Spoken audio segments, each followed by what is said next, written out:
नमस्कार. आपली मराठी परंपरा या यूट्यूब चॅनलवर तुम्हा सर्वांचे स्वागत आहे. तर आज आपण संकष्टी चतुर्थीचे काही प्रभावी उपाय बघून घेऊया. तर संकष्टी चतुर्थी येत्या गुरुवारी म्हणजे उद्या 9 फेब्रुवारीला आहे. तर तुम्ही हे उपाय संकष्टी चतुर्थी किंवा अ, अंगारकी चतुर्थी किंवा विनायकी चतुर्थी कधीही तुम्ही हे उपाय करू शकतात. उपाय खूप प्रभावी आहे. आपल्या मुलांची अभ्यासात प्रगती व्हावी, आपल्या घरामधील व्यक्तींना यश मिळावे, आपल्या पतीला यश मिळावे यासाठी हा उपाय महिलांनी नक्की करून घ्यायचा आहे. तर उपाय खूप प्रभावी असल्यामुळे आपण ही संधी सोडायची नाही आहे. तर आपण आता उपाय बघून घेऊया. त्याआधी तुम्हाला विनंती आहे, चॅनलला सबस्क्राईब करायला विसरू नका आणि कमेंटमध्ये श्री गणेशाय नमः लिहायला विसरू नका. तर संकष्टी चतुर्थीच्या दिवशी आपल्याला सकाळी उठून आपली अंघोळ वगैरे झाली, की आपल्याला गणपती बाप्पाची पूजा करून घ्यायची आहे. तर गणपती बाप्पांना आपण अभिषेक करायचा आहे. तुम्ही पंचामृत किंवा साध्या पाण्याने देखील अभिषेक करू शकतात. अभिषेक करताना गणपती अथर्वशीर्ष किंवा ओम गण गणपतये नमः हे देखील तुम्ही बोलू शकतात.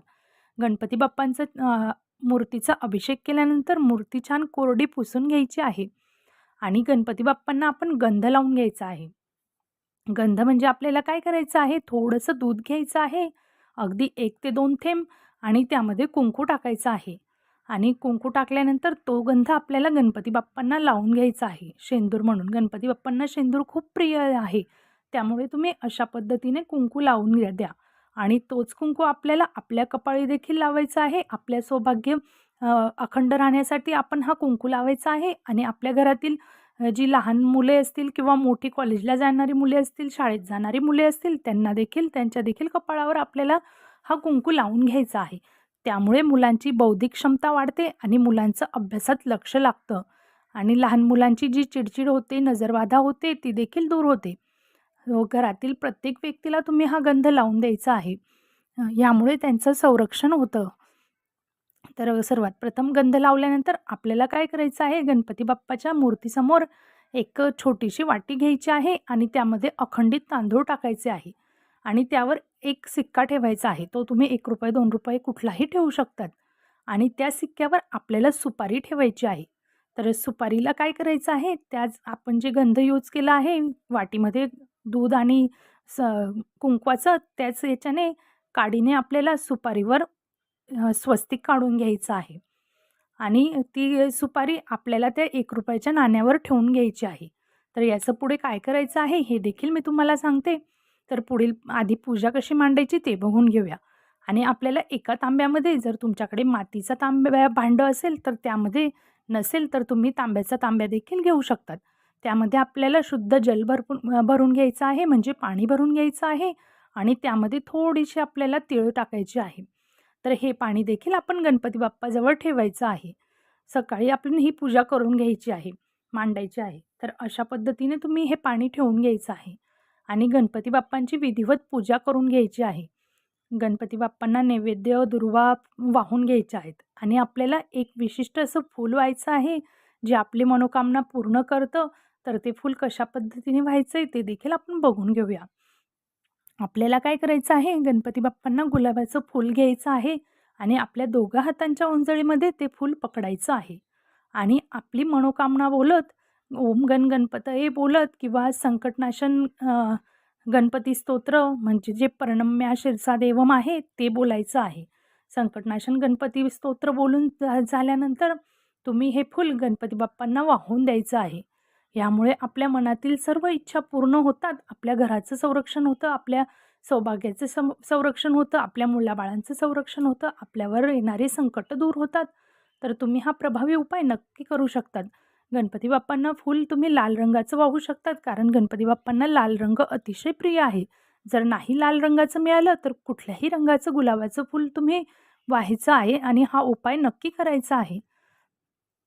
तर नंतर संध्याकाळी त्या गणपती बाप्पांना मोदकचा नैवेद्य दाखवायचा आहे. मोदकासोबत आपल्याला दुर्वा नक्की ठेवायची आहे.